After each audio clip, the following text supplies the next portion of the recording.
Big story coming in on India Today, and that is the Delhi police team at Justice Yashwant Verma's residence. So the Delhi police team visited Justice Yashwant Verma's residence, and they are reported to have sealed off that area where the alleged cash stash was found in flames. Now, this apparently is on the instructions of the investigation panel. They've sealed off the area where the fire broke out. This is what is being reported right now. But what will sealing that location after so many days reveal result in is the big question, because that area 14th is where the fire is alleged to have taken place. 15th, there are reports that seem to indicate that the evidence was removed from there or words to that effect. Of course, it's still under investigation. Now it's the 26th. So from the 16th to the 26th, or the 15th to the 26th, that area was open to all. What will sealing it now reveal? Is it now a case of locking the stables after horses have bolted? Rahul Gautam joins us on this India Today special broadcast. Shreya Chatterjee gets us the investigations, and Nalini Sharma joins us for the legal perspective on this. And Rahul, coming to you first on ground zero, what can you tell us about reports of that storeroom has been sealed? More clarity on it, Rahul?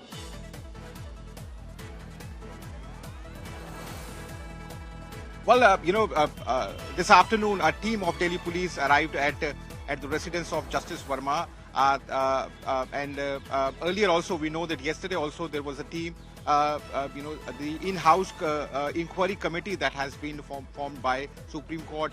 They also arrived at the residence, and in fact they spent around 45 minutes there. At that point of time, they also visited the very area or the spot where the alleged recovery of these burned cash notes was made. And therefore today now we are learning that the Delhi police has also visited, and they have sealed off the entire cordon of the entire area where this alleged fire incident occurred. See, we have to really understand that we all know that how Supreme Court has intensified the entire probe and inquiry into the allegations. It is also because of the fact that this issue is also echoing in both the houses of the parliament. At least two meetings have already been done between Mallikarjun Kharge, JP Nadda, who is the leader of the house, and Rajya Sabha chairperson Mr. Dhankar. And even after two meetings have been convened on this issue, there's still not much clarity as to how opposition MPs or the treasury benches wants to move ahead. So let's talk about that in just a moment, and I'll come to the political aspect in just a moment. But Shreya, bring us the latest on investigations on ground. We are told that the Supreme Court appointed panel of judges, they've spoken to people in the House. Have they officially taken a statement of Justice Verma? Are they also recording statements of others who were there when the fire took Gaurav, place? there will be multiple rounds of questioning that will be put before the people in concern. That includes Justice Yashwant Verma, that includes the staff of the judge present during the time of the incident, the security personals on duty. And we do know that all the details have already come forth before the committee. They are right now questioning today's procedure involving videography as well, is what we are being told, because we saw the DCP of the New Delhi district also present there. As per the orders of the committee carrying out the investigation, there are multiple questions, Gaurav, that arises because there has been a delay in starting the entire process of investigation, whether there is a possibility of destroying evidence. All these things will be looked at because Justice Yashwant Verma claims innocence. On the other part, the video suggests that there has to be a matter to corroborate the source of the money. That's precisely why we see the investigation happening under the purview of this committee, because this is also someone we are investigating who holds a very important position. So clearly, as Nalini was also suggesting yesterday, this is the first step that we are seeing in the investigation. A report will then be submitted, and their deliberations will also be continued on the same. Nalini, what would sealing off the premises now, where the money was allegedly stashed or that burning cash was recovered, what does sealing that place off now after 10, 11 days actually achieve? Is this then a case of locking the stables after the horses have bolted? Well, Gaurav, there are some things that we know from what is going on regarding the inquiry, and there are some things that we can speculate from what's happening. What we know is the orders regarding sealing of the incident where the spot where the incident had happened have only been given now 12 days after the actual incident.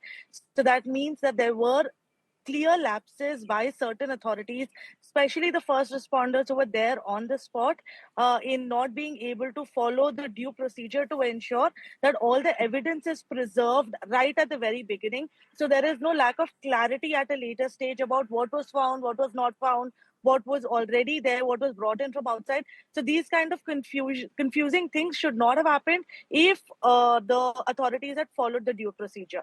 But on this, at the same time, another thing that we can assume, and it's a little bit speculative over here, but the fact that the inquiry committee visited the residence of Justice Verma yesterday, and today they've given the orders to the police to seal off that particular area, leads me to believe that there is a possibility that there is some evidence that still exists over there, because of which they want to ensure that that evidence or whatever is present in that outhouse should not be tampered with one way or the other, whether in favor of innocence for Justice Verma or in favor of his guilt.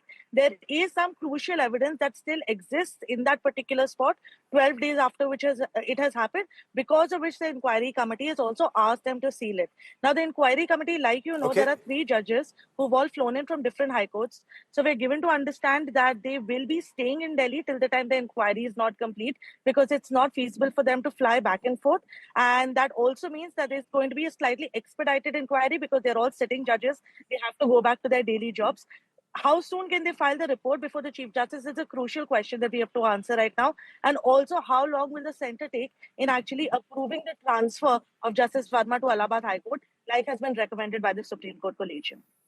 Stay with me. There are multiple aspects to these investigations. That's one part. And the political developments that are taking place. And we'll talk about that right now. Because Vice President and Rajya Sabha Chairperson Jagdeep Dhankar on Wednesday, he made it very clear that the executive, legislature and judiciary, they're not pitted against each other. They must function in tandem, but with systems of checks and balances. We are told that there will be an internal meeting of the Congress on the road ahead. He's speaking to leaders of the House and the opposition on what next. And what next remains extremely crucial. So listen in to what Jagdeep Dhankar, chairperson of the Rajya Sabha, said. I'll get you more on that story. Honorable members, I need to indicate to the House that we yesterday had a very fruitful interaction on the issue that is agitating minds of the public. There was gracious presence of leaders of political parties, including leader of the House and leader of the opposition. Without going into the details, the deliberations were consensual, reflecting cooperation, concern, and the issue is not between institutions inter se. It is not that executive, legislature, or judiciary are pitted against each other. All the institutions in the country have to function in tandem, in togetherness, and also there are checks and balances which are well meant. It has been given by both leader of the House and leader of the opposition that after having wider consultations amongst all concerned in their respective parties and otherwise, they would come to the chairman for further deliberations. That was the conclusion after both leader of the House and leader of the opposition had shared their thoughts along with others. So the burning stash of cash at Justice Yashwantrao Verma's residence has led to a rising chorus for the revival of the NJAC, or the National Judicial Appointments Commission. The NJAC was a proposed constitutional body to be set up to oversee the appointment, transfer of judges in India's higher judiciary, the High Courts and the Supreme Court of India. The NJAC was introduced to replace the existing collegium system, where judges were appointed by a group of senior Supreme Court judges of the collegium system. The NJAC was being brought in through the 99th Constitution Amendment Bill, 2014. Along with the NJC Act of 2014, now these were passed by Parliament. They received the presidential assent on the 31st of December in 2014. The purpose of the NJAC was to bring transparency and accountability in judicial appointments, addressing the criticism of the collegium system. Criticism on what accounts? It was seen to be very opaque. It was perceived to have lack of effective systems of checks and balances. The NJAC was to consist of 6 members. The Chief Justice of India was the chairperson, the chief of the NJAC, 2 other senior Supreme Court judges with him, the Union Law Minister, 2 eminent persons to be nominated by a committee comprising the CJI, the Prime Minister, the Leader of Opposition in Lok Sabha, and one of these eminent persons was to be either from the SC, ST, OBC, minorities communities or a woman. However, the NJAC was challenged in the Supreme Court by advocates who argued that it actually undermined judicial independence, and that judicial independence is the cornerstone of India's system, of our constitution. Those opposing it insist that it gave the executive undue influence over judiciary. So on the 16th of October 2015, the Supreme Court, the Advocates on Record Association versus the Union of India, it was a 5-judge bench that struck down the NJAC and the 99th Amendment as unconstitutional, and this was done by a 4-1 majority. The court held that the NJAC violated the basic structure of the Constitution, particularly the principle of separation of powers and judicial independence. I once again want to quickly bring in first Rahul and then Nalini for more on this. But first, let's listen in to Kalyan Banerjee on Dhankar's statement on the NJAC.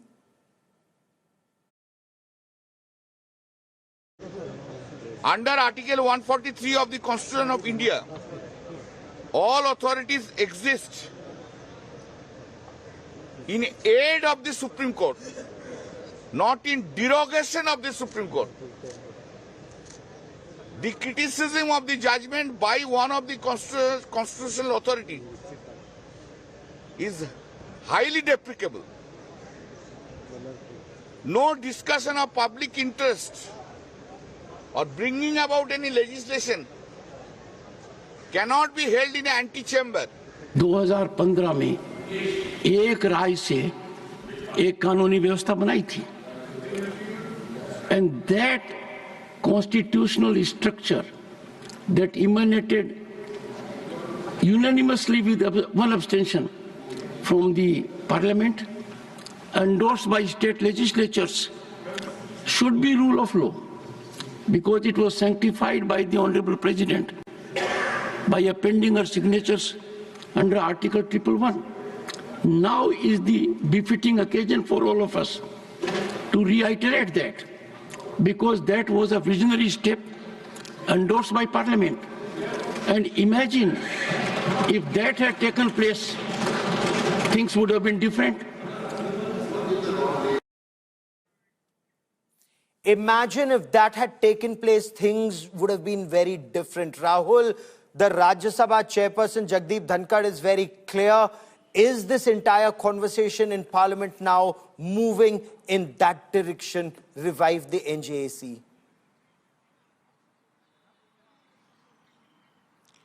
Gaurav, when reports came in about the alleged recovery of these burned cash notes from Justice Verma's residence, leader of the House, JP Nadda, and a leader of opposition, Mr. Mallikarjun Kharge, they both met Rajya Sabha chairperson inside his chamber. Later on, it was decided that this demands wider consultation, and therefore an all-party meeting of all the floor leaders was called by Mr. Dhankar. And what sources have informed us that although a section of at least the opposition camp wants to walk along with the government on issues like NJAC, they want more clarity on this issue or this incident. Many of them believe that we should wait for the outcome of the inquiry committee that has been set up by Supreme Court before we come to any conclusion. and therefore they are still, waiting for more clarity on this particular issue. Many of the floor leaders who attended this yesterday's meet, they have informed Rajya Sabha chairperson that they're going to go back to their top leadership, and then they're going to come up with the more clear stance on issues like NJAC or on this particular incident. So clearly, as far as Parliament is concerned, both houses, Lok Sabha, Rajya Sabha, they are very worried. As they, if you will speak with them, they would tell you that they are very worried, but they would want more clarity to come on this particular incident. Also, they want I more must clarity on that, NJAC, but is there Congress forward movement on this, Nalini? Would this be, if I may, showing a red rag to the bull, or are there more takers for it? An idea whose time has come? Gaurav, everything in India seems to be a little bit political, and even things that are not political, our politicians are very good at making it political. So the question that becomes is that this question that is being raised regarding Justice Verma's case, is that going to be used by the politicians to bring back NJAC?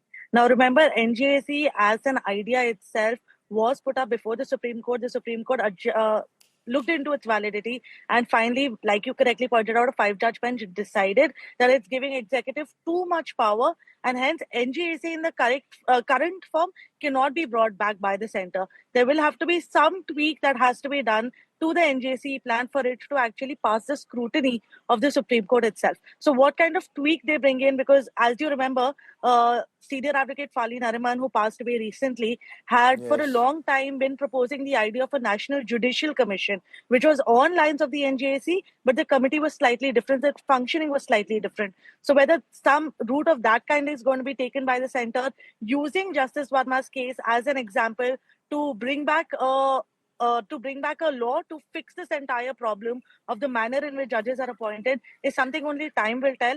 For now, we will have to wait for the inquiry report first, see whether or not even there is some merit in this case against Justice Verma. And these are the larger questions that will have to be answered in the course of time. Keep tracking that story. I will come back to you for more.